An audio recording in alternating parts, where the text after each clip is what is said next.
Salut à tous, on m'a beaucoup demandé cette vidéo, que ce soit dans les commentaires YouTube ou TikTok, de faire un mercato idéal sur le Paris Saint-Germain version 2024-2025. C'est vrai que je l'avais déjà fait l'année dernière et vous aviez beaucoup aimé. Je sais aussi que je ne suis pas du tout le premier à faire ça cette année, mais je vous promets un mercato et des recrues totalement originales. Voilà, donc sans perdre plus de temps et sans faire une intro trop longue, c'est parti, voici mon mercato idéal pour le PSG version 2024-2025. Du coup, on commence par les gardiens et voici les gardiens du PSG cette saison. Alors on a Donnarumma, Tenas, Navas, le retour de Rico, Letellier ou encore le retour de prêt de Lavallée. Alors on va le dire tout de suite, on a quand même beaucoup de gardiens pour un club même professionnel, hein. Franchement il y a au moins 3 gardiens de trop. Et c'est parfait parce qu'il y a 3 gardiens que je vais laisser partir parce qu'ils sont en fin de contrat. Et je parle bien évidemment de Navas, Rico et Letellier, sans surprise bien évidemment. Navas, merci pour les travaux, mais Donnarumma lui a pris sa place. Et faut le dire maintenant, sur ses dernières prestations en Ligue 1, Keylor Navas c'est plus trop ça. Donc on va le laisser partir tranquillement et enfin le laisser jouer dans un club qui a vraiment envie de lui. Sergio Rico, lui, sort d'une très grosse blessure. Apparemment, ça va beaucoup mieux, mais pareil, on n'a pas besoin d'un 3e voire 4e goal,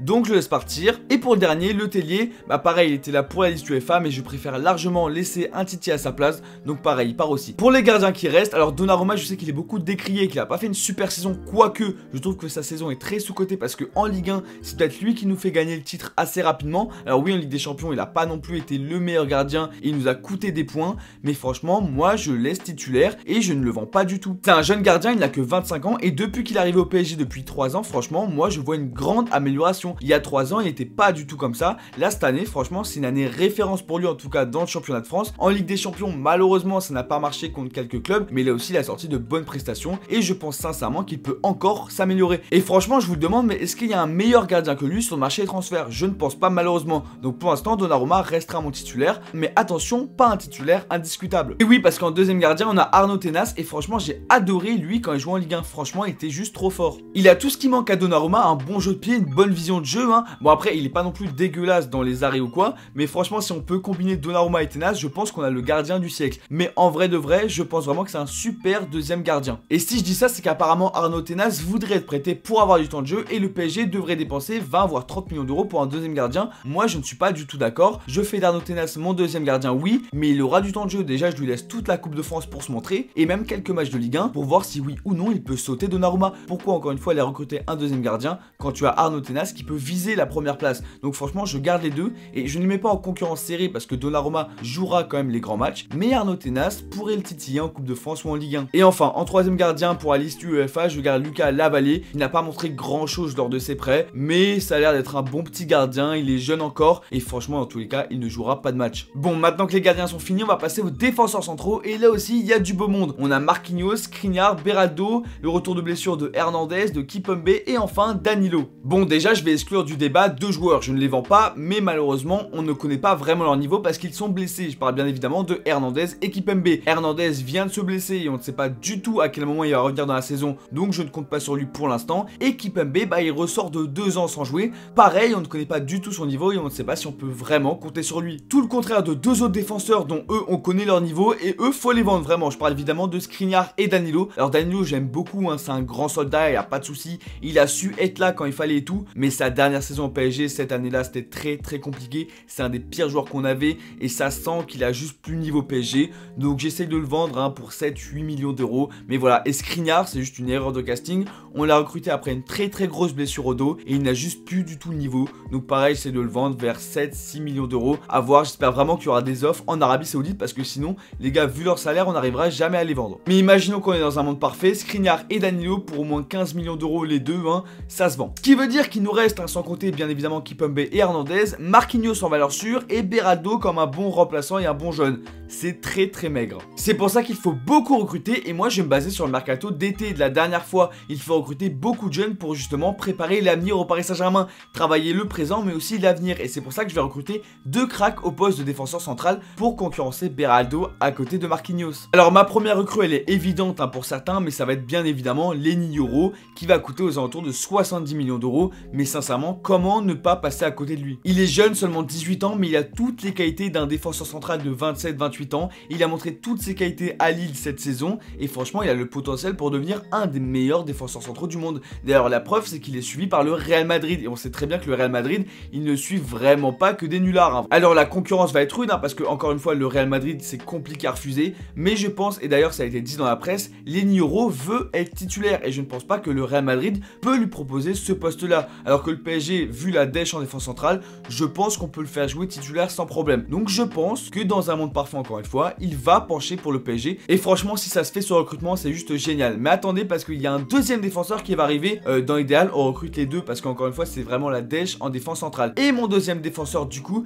lui il a moins été cité mais c'est Ousmane Diomandé. D'ailleurs je pense sincèrement qu'il a jamais été cité dans un mercato du PSG donc je suis plutôt content. Ousmane Diomandé, si vous ne connaissez pas, c'est un énorme crack et rien à voir avec le Diomandé de Lyon. Rien à voir, lui il joue au Sporting Portugal, il a un physique de monstre et à seulement 20 ans, il a montré qu'il pouvait être titulaire indiscutable dans une super équipe en Europe. Je vous rappelle que Sporting c'est champion du Portugal cette saison avec un Diomandé titulaire. Bref, il n'y a pas beaucoup de rumeurs sur lui justement, donc je pense qu'on peut faire un réel bon coup en l'achetant aux alentours de 35-40 millions. Mais voilà, il va être beaucoup moins cher que Lenny Yoro et pour le coup, lui encore une fois, il a 20 ans et il a beaucoup plus montré que Lenny Yoro. Donc ça va être vraiment intéressant de le recruter. Et du coup, ce recrutement fini, je trouve vraiment que ma défense centrale, elle a de la gueule hein. Franchement, Marquinhos en valeur sûre à gauche, à côté d'un Lenny Yoro ou d'un Diomandé, voire d'un Beraldo à droite, Kimpembe et Hernandez qui vont venir plus tard dans la saison concurrencer ces deux-là. Franchement, je trouve qu'on a une super défense centrale avec plein d'avenir. Du coup, maintenant que la défense centrale est faite, on passe aux latéraux et les latéraux gauche surtout. Parce que là, il y a franchement du boulot. Du coup, on a Nuno Mendes, Kurzawa et le retour en prêt de Bernat et c'est tout.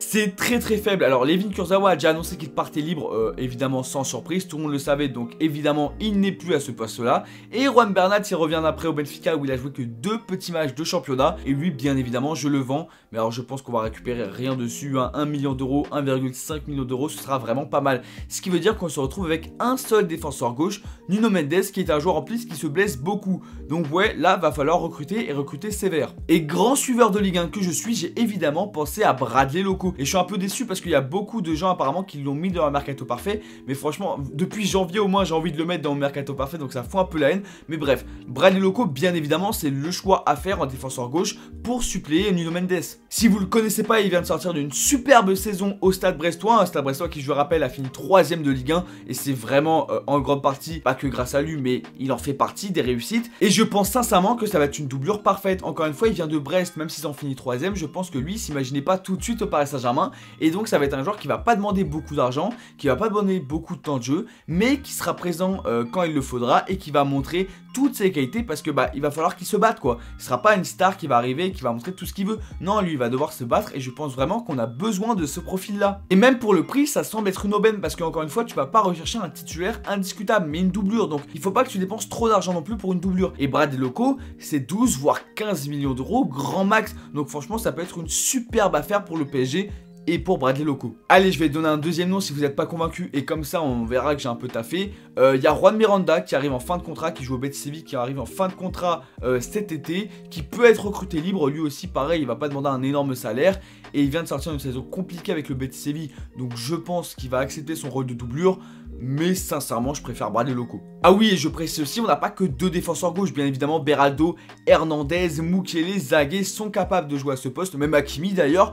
Donc voilà, on est bien armé, mais c'est juste que comme ça on a 2 joueurs, voilà, 2 joueurs, Bradley Loco, Nuno Mendes, et c'est bon. On passe au latéraux droit maintenant, et vous allez voir que cette fois je ne vais pas changer grand chose, parce qu'on a Hakimi, Mukiele, Zagué, et les retours de prêt de Dagba et de Moutou Wamougou. Alors pour parler des départs tout de suite, bien évidemment les 2 retours de prêt, je les vends, hein. Dagba n'a rien montré que ce soit à Strasbourg ou à Auxerre, et franchement est un joueur très moyen même pour la Ligue 2, donc il n'a pas du tout le niveau Paris Saint-Germain. Et Moutou Wamougou, il a été prêté au Torino mais n'a pas du tout joué en pro, il a joué qu'en U19 et je pense que lui aussi n'a pas le niveau du PSG, donc je vends les 2, si on peut récupérer 2 millions d'euros pour les 2 joueurs, ce serait déjà pas mal. Du coup il nous reste Hakimi, Mukiele et Zagué, et franchement je pars à la guerre avec ça. Hakimi encore une fois il m'a un peu déçu cette saison, surtout en 2 deuxième partie de saison où je l'ai beaucoup moins vu, mais ça reste un des meilleurs latérales droits à son poste et on pourra pas récupérer mieux, sauf si tu dépenses 200 millions d'euros, mais je pense que c'est pas vraiment la priorité. Mukiele, je sais que Luis Enrique ne l'aime pas du tout, mais ce joueur peut jouer à droite, à gauche, en centrale, et franchement il a un bon niveau, donc je le garde pour une doublure, c'est vraiment parfait. Et le petit Zagué en troisième choix, qui peut jouer lui aussi à gauche et à droite, franchement je le garde, il a montré de très bonnes choses, et Luis Enrique a l'air de l'apprécier, donc voilà pourquoi changer quelque chose qui marche. Ah, je vous l'ai dit, les latéraux droits ça allait être très rapide, donc on passe directement au milieu de terrain, et là il y a un vrai chantier à faire parce qu'on a beaucoup de joueurs. Je vais vous les citer, on a Ugarte, Zaïre Emery, Vitinha, Ruiz, Soler, Mbappé, le petit frère bien évidemment, Lee, Mayulu, Moscardo, Sanchez, Ndour et Kari. Alors avant toute chose, oui, je n'ai pas cité Xavi Simons parce que pour moi c'est un attaquant au lieu d'un milieu de terrain. Et oui, Ethan Mbappé va partir libre, donc je ne le mets pas non plus dans l'équation. D'ailleurs apparemment il va rejoindre Lille et j'ai vraiment envie de voir ça. Du coup on commence avec les départs et comment ne pas citer Carlos Soler qui a été un énorme flop au PSG. On a acheté quand même 30 millions d'euros. Alors oui, on savait très bien qu'il n'allait pas montrer grand chose, mais il aurait pu faire comme Sarabia à l'époque, un autre espagnol qui avait fait une voire deux très bonnes saisons en super sub. Carlos Soler c'est pas du tout ça, il est totalement dépassé par les événements et apparemment en plus Aston Villa veut l'acheter, donc on le vend directement au moins 15 voire 20 millions d'euros si on arrive vraiment bien à le vendre. Et en plus vous savez quoi, je trouve que c'est pas un mauvais joueur et je pense qu'à Aston Villa il va montrer toutes ses qualités, c'est juste que le PSG est un trop gros club pour lui et qu'il a pas les épaules. Pareil pour Renato Sanchez, quand on l'a recruté à Lille je pensais vraiment à un renouveau de Sanchez et en plus à chaque fois qu'il a joué au PSG il était trop fort, mais encore une fois on l'a prêté à l'AS Roma, il a fait que se blesser, comme d'ailleurs il y a 2 saisons il a fait que se blesser. En fait ça fait des années qu'il fait que se blesser, que son corps ne le suit pas du tout, ça sert à rien de le garder, on a besoin de joueurs qui sont là toute la saison. Donc je le vends bien évidemment. Apparemment il y a des prix comme quoi on pourrait le vendre au Benfica Lisbonne pour à peu près 10 millions d'euros. Si on arrive les gars à le vendre 10 millions d'euros, c'est un braquage, donc il faut le vendre immédiatement. Et voilà, c'est tout. Vous allez peut-être me prendre pour un fou, mais moi je ne vends que ces deux joueurs là. Et oui, je sais qu'il y a des gens qui vont vouloir vendre Ugarte, Ruiz ou encore Kangin Lee, et je vais vous expliquer pourquoi je ne les vends pas. Ugarte déjà c'est parce qu'on a investi 60 millions d'euros sur lui et qu'il a montré de très bonnes choses cette saison. Oui, il a beaucoup moins joué en fin de saison, mais c'est un très bon numéro 6 et je pense que l'année dernière, surtout dans le schéma avec un numéro 6, parce qu'on joue avec 3 milieux de terrain, donc on a obligatoirement besoin d'un numéro 6 et je n'ai pas envie de faire jouer Vitinha en numéro 6 parce qu'encore une fois ce serait le brider vu ses qualités. Donc pour moi Ugarte va être très utile l'année prochaine. Et pourquoi acheter un numéro 6 alors que tu as Ugarte qui a montré de très bonnes choses. Donc je garde Ugarte et c'est limite si je le mets pas titulaire, ok.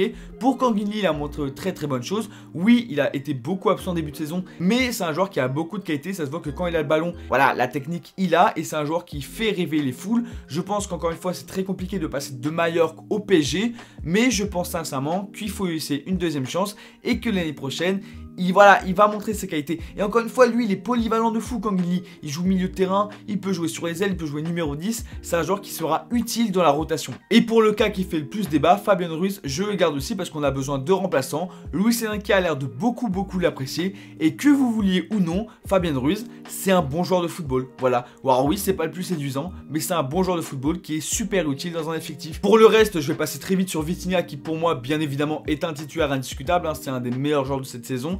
Mais je ne le laisse pas en 6 comme il a joué toute la moitié de saison. Je le mets en 8 parce qu'encore une fois c'est un numéro 8 et toutes ses qualités doivent être montrées. Ça va être un de nos meilleurs joueurs, donc il faut qu'il joue à son meilleur poste, on est d'accord. C'est pour ça que dans ma compo c'est en numéro 8 qu'il va jouer. Pour nos deux titis Zaïre Emery et Mayulu, et bah Zaïre Emery j'ai trouvé qu'il a quand même beaucoup trop joué cette saison. Oui, c'est un joueur extraordinaire qui a un potentiel de dingue. Cette saison on a vu ses limites, on a vu qu'en deuxième partie de saison il était totalement cramé parce que encore une fois il a 18 ans et à 18 ans c'est pas normal de jouer tous les matchs de ton club. Regardez encore Pedri, regardez comment il est en train de finir Pedri. Il ne faut pas que Zaïre Emery soit notre titulaire indiscutable. Il nous manque beaucoup d'expérience encore. Donc alors oui, il va jouer beaucoup de matchs, mais moi je le mets remplaçant, genre premier remplaçant milieu de terrain. Et c'est pour ça qu'on est obligé de recruter un milieu de terrain indiscutable à côté de Vitinha. Mais ça c'est plus tard. Continuons encore sur la Titi. Mayulu c'est une énorme pépite là aussi et lui aussi il a prolongé il y a pas longtemps.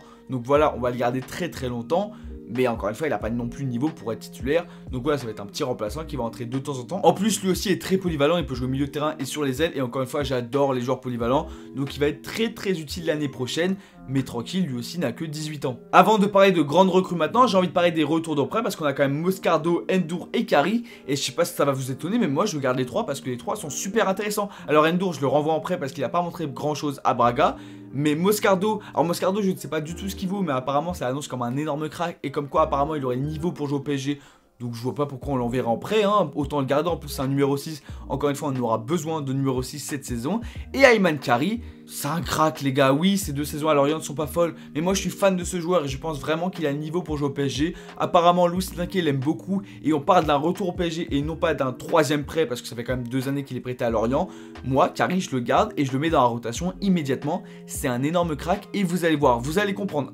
Un jour ils vont comprendre. Et du coup, pour ma grosse recrue au milieu de terrain, beaucoup ont dit Guimarães, mais les gars, moi je ne veux pas recruter Guimarães. En plus, je pense qu'il appartient déjà à City, donc c'est mort. J'ai recruté un autre joueur qui est suivi par City, mais là où il y a moins de chances qu'il soit recruté par Manchester, justement, c'est ce bon vieux Lucas Paqueta. Lucas Paqueta, bien évidemment, le joueur de West Ham, alors il vaut très cher, hein, 80 millions d'euros, mais là, t'es sûr d'avoir un 2e milieu de terrain à côté de Vitinha qui a le niveau Ligue des Champions, quoi. Là, c'est un joueur niveau Ligue des Champions, c'est un recrutement niveau Ligue des Champions. Et je serais tellement content, en plus, surtout que le PSG a une avance sur certains clubs parce que le PSG a des contacts avec Lucas Paqueta et ses agents depuis des années. Dites-vous, Leonardo le voulait à l'époque quand il jouait au Brésil et même quand il jouait au Milan AC. C'est un joueur qui a toujours été suivi par le PSG. Alors oui, il y a eu des moments de moins bien au Milan AC, c'était pas terrible, mais il y a eu des moments excellents comme à Lyon ou encore maintenant à West Ham. Et je pense que c'est le moment maintenant, oui, il aurait fallu le recruter avant, je suis d'accord, mais je pense que c'est le moment maintenant de le recruter et c'est notre dernière chance de l'avoir. Donc autant mettre le paquet et autant dépenser beaucoup d'argent pour ce joueur là. Bon, juste après avoir fini mon montage, j'ai appris la nouvelle sur Lucas Paqueta. Et donc comme on ne sait pas du tout quelle sera la sanction, je préfère vous donner un autre joueur. Même si personnellement je trouve ça beaucoup moins réaliste. Du coup en milieu de terrain à côté de Vitinha, j'achète Bernardo Silva. Évidemment tout le monde sera d'accord avec moi. Super joueur, tout le monde connaît ses qualités et il ne coûterait pas très cher, seulement 50 millions d'euros. En plus les Portugais sont à la mode en ce moment au PSG. Mais malheureusement je pense que ça va être très compliqué. Silva joue actuellement et depuis des années à Manchester City. Le club qui appartient aux Émirats Arabes Unis ne fait jamais affaire avec le PSG à cause de la rivalité entre les Émirats et le Qatar. Alors oui, je pense que tout le monde va être déçu parce que tout le monde voulait Guimarães et d'ailleurs j'ai vu Guimarães dans tous les mercatos idéaux du Paris Saint-Germain. Mais moi je vais faire un truc que personne ne dit, hein, encore une fois, et je pense sincèrement, prenez-moi pour un fou si vous voulez. Mais moi je laisse le poste de numéro 6 au joueur qu'on a déjà. C'est-à-dire Vitinha si vraiment on galère, mais derrière Ugarte, Ayman Kari, même si maintenant c'est plus devenu un numéro 10, mais il sait jouer 6 et surtout 8. Et encore une fois, Moscardo qui apparemment est une énorme pépite. On a 4 joueurs, en comptant Ruiz aussi, qui peuvent jouer à ce poste-là. Pourquoi recruter Guimarães? Alors oui, vous allez me prendre pour un ouf, hein. Vous allez me prendre pour un ouf. Mais moi, voilà, c'est comme ça que je vois le PSG, c'est comme ça que je vois le milieu de terrain. C'est Paqueta, Vitinha et un Ugarte qui, vous allez voir, va être incroyable la saison prochaine. Et de toute façon, je fais ce que je veux, c'est mon mercato parfait, les gars. C'est mon mercato idéal à moi. Donc voilà, c'est tout. Actuellement, je suis d'accord, le seul 6 meilleur que ce qu'on a déjà, c'est Guimarães. Mais les gars, ne rêvez pas, Guimarães, jamais de la vie vient au PSG. Il faut être réaliste, un minimum. Guimarães, il est déjà à Manchester City, les gars. Donc c'est mort. Et en plus, pour le coup, lui, c'est pas 80 millions d'euros. Lui, c'est plus de 100 millions d'euros. Donc je sais même pas si le PSG est capable actuellement de mettre une telle somme. Voilà, maintenant que le milieu de terrain est fait, je vais passer aux attaquants et là aussi je pense que je vais énerver beaucoup de monde. Alors en attaque, on a Barcola, Dembélé, Mbappé, Kolo Muani, Ramos, Asensio, Xavi Simons, le retour de prêt de Garbi et de Lemina. Alors déjà dans les départs, bien évidemment Kylian Mbappé va partir libre, ça a été annoncé, il va rejoindre le Real Madrid. Donc on va voir si on doit le remplacer ou pas. En tout cas, avant ça, je vais déjà parler des départs et je ne vends qu'un joueur. Alors, si on compte les Titi, 2. Mais là, je ne vends qu'un grand joueur et c'est Marco Asensio. Franchement, Marco Asensio, il ne m'a jamais convaincu cette année. Il a toujours été soit blessé, soit très mid en fait. Et il a eu quelques éclairs de génie, mais c'est pas suffisant. Et moi, j'ai pas du tout été convaincu. Encore heureusement, on l'a recruté libre. Donc je pense qu'on pourrait en tirer 15, voire 20 millions d'euros si on le vend en Arabie Saoudite. Mais franchement, il ne sert à rien. D'ailleurs, le réseau de recrutement du PSG, faut arrêter de recruter les Espagnols, les gars. Ça ne marche jamais, ça ne marchera jamais, faut arrêter là. Citez-moi un Espagnol qui a réussi, s'il vous plaît, à Paris. Juan Bernat, c'est tout. Et c'est Juan Bernat. Pour ma deuxième vente, il est beaucoup plus anecdotique, hein, mais c'est Noah Lemina, évidemment. Alors oui, il a été prêté à Wolverhampton pour des raisons familiales et il a une option d'achat de 1,5 million d'euros. Mais apparemment, Wolverhampton ne voudrait pas payer 1,5 million d'euros. Donc ça montre déjà que le joueur, voilà, on l'a peut-être un peu surcoté. Donc voilà, si on le vend pas à Wolverhampton, je pense qu'on peut en tirer 800 000, 900 000 quelque part dans un club de Ligue 2. C'est pas énorme, mais je pense juste qu'il aura pas le niveau pour jouer au PSG. Et c'est dommage hein, parce que c'est un Titi que j'aimais beaucoup, mais des fois, il faut juste s'avouer qu'on a un peu surcoté des joueurs. Et moi, je surcote énormément les Titi. Donc pour une fois, j'essaie d'être réaliste. Du coup, avec les joueurs qui restent, voici l'attaque du Paris Saint-Germain que je vois pour la saison prochaine. Alors en numéro 9, on a Gonzalo Ramos et en remplaçant Kolo Muani. Gonzalo Ramos mérite sa place vu ce qu'il a montré l'année dernière. Il est juste stratosphérique et je pense qu'il mérite une saison pleine. Et Kolo Muani, oui, on a dépensé beaucoup d'argent pour lui, 90 millions d'euros. Oui, il a fait une saison très en dessous de ce qu'on attendait. Mais encore une fois, les 90 millions d'euros, il les a jamais de la vie, il vaut 90 millions. Mais c'est une erreur des dirigeants, c'est pas une erreur de Kolo Muani. Donc déjà ça, il faut arrêter de mettre le prix sur le joueur, d'accord? Et je pense juste que c'est un joueur qui avait beaucoup de pression, voilà. Et je pense qu'une deuxième saison au Paris Saint-Germain, une deuxième chance lui fera le plus grand bien. Surtout si Mbappé part, il aura beaucoup plus de chances de se montrer. Donc je le garde. En tous les cas, si tu le vends combien? 40 millions d'euros, 50 millions d'euros, tu perds beaucoup trop d'argent et c'est limite plus rentable de l'utiliser pour au moins lui faire gagner un peu de valeur parce que là franchement si tu le vends maintenant c'est perdu. Du coup en numéro 9 Ramos Kolo Muani, à gauche tu as Xavi Simons le retour qui oui joue en tant qu'ailier gauche mais peut aussi jouer en tant que numéro 10 ou ailier droit, mais les gars il n'est plus du tout milieu de terrain. Faut arrêter de croire que Xavi Simons est un milieu de terrain parce que au PSG U19 il jouait milieu de terrain, que ce soit aux Pays-Bas, que ce soit en Allemagne, il jouait ailier. C'est un ailier maintenant, ce ne sera plus jamais un milieu de terrain. Peut-être qu'il pourra dépanner si vraiment on est en galère, mais ce n'est plus un milieu de terrain. Bon du coup à gauche on a Xavi Simons et en doublure Barcola. C'est très fort. Et d'ailleurs en troisième choix je mets Ismaël Garbi qui ressort un très bon prêt en Suisse. Franchement ce côté gauche il est fabuleux les gars. Et en côté droit tu as Ousmane Dembélé, tu as Kangin qui peut jouer à droite, tu as Xavi Simons qui peut jouer à droite, tu as Kolo Muani qui peut jouer à droite. T'as plein de doublures à Ousmane Dembélé. Mais du coup qui je recrute pour remplacer Kylian Mbappé? Osimhen, Kvara, Leao?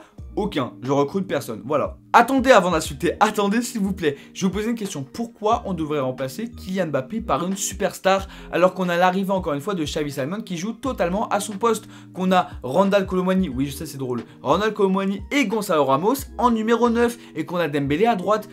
Pourquoi on devrait recruter une superstar à 120, 130 millions d'euros pour prendre le même poste que Kylian Mbappé, c'est-à-dire une grande star qui veut ce qu'il veut, voilà, qui veut beaucoup d'argent, qui veut une équipe autour de lui. On n'a pas besoin de ça et je pense que Luis Enrique ne veut pas ça. Alors je vais quand même recruter parce qu'on a besoin d'ailier droit, mais je ne vais pas recruter une superstar, je vais recruter deux pépites, encore une fois pour suivre le mercato d'été qui a été fait l'année dernière, acheter des pépites pour performer dans le présent et préparer l'avenir. Et du coup mes deux pépites, je vais pas être très original hein, parce qu'elles ont déjà été citées par plein de presse et tout, mais évidemment le premier c'est Désiré Doué, joueur de Rennes qui vaut 60 millions d'euros à peu près, qui est un énorme crack, il a 18 ans, il sort déjà de 2 saisons pleines à Rennes, c'est un crack absolu et faut le recruter avant que d'autres clubs le recrutent, ça c'est fait. Et ma deuxième pépite, c'est Akliouche, le joueur de Monaco qui déjà vaut beaucoup moins cher, il vaut 30 millions d'euros et encore une fois c'est une énorme pépite et il a la capacité de jouer au Paris Saint-Germain et de grandir au Paris Saint-Germain. Ces deux joueurs ont une qualité énorme,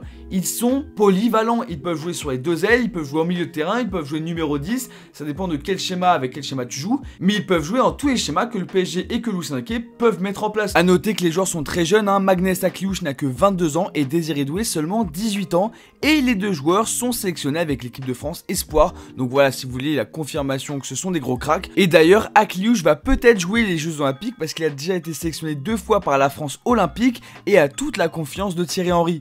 Donc voilà, mon équipe est faite et je pense qu'elle ne ressemble à aucune autre équipe que vous allez voir sur TikTok, sur Twitter, sur YouTube. Qu'est-ce que vous en pensez? Non, sincèrement, qu'est-ce que vous en pensez? Parce que j'ai beaucoup travaillé, j'ai cherché longtemps un joueur pour remplacer Kylian Mbappé. J'ai cherché longtemps un numéro 6 pour pas qu'on joue avec Ougarté. J'ai cherché longtemps un latéral droit pour remplacer Mukele ou Hakimi. Et j'ai cherché très longtemps un gardien de but pour remplacer Donnarumma. Mais le fait est qu'on a des joueurs et que des fois, il faut garder ces joueurs. Manchester City s'est construit pendant 10 ans. Chelsea, pareil, s'est construit pendant 15 ans avant de gagner sa première Ligue des Champions et ils ont gardé leurs joueurs phares, hein. City a gardé ses De Bruyne, ses compagnies, Chelsea a gardé ses Drogba et tout, ses Eden Hazard. Il faut qu'on fasse la même chose. Alors oui, Donnarumma et Hakimi n'ont pas convaincu, oui, Kolo Muani est un énorme flop pour l'instant, oui, Ousmane Dembélé ne marque pas beaucoup de buts et oui, Ougarté ne vaut pas forcément 60 millions d'euros, pardon, mais encore une fois, ces joueurs-là sont très jeunes et ces joueurs-là, je suis sûr qu'avec de la confiance et avec plusieurs années au Paris Saint-Germain, vont montrer de grandes choses. Encore une fois, Rai, qui est une énorme légende du PSG, a fait une première demi-saison éclatée au Paris Saint-Germain. Vitinha qui a fait une saison de fou cette année, a fait une saison extrêmement mid il y a 2 ans avec Messi et Neymar. Donc voilà, les joueurs c'est pas parce qu'ils ont raté une saison qu'ils vont rater leur passage au PSG qu'il faut les vendre immédiatement. Ceux qui veulent vendre Kolo Muani ou Ugarte n'ont pas compris le football et n'ont pas compris la création d'un nouveau projet. Donc voilà ma compo, je sais pas ce que vous en pensez, moi je l'aime beaucoup, encore une fois je suis un amateur, hein. Je ne suis pas du tout un recruteur professionnel ou quoi, donc oui je peux faire des erreurs, mais moi je l'aime beaucoup, donc dites-moi ce que vous en pensez, voilà. N'hésitez pas à vous abonner, on est bientôt 2000 et franchement sur YouTube je trouve ça super lourd d'avoir 2000 abonnés, n'hésitez pas à liker aussi, voilà c'était Draxler VG, à bientôt.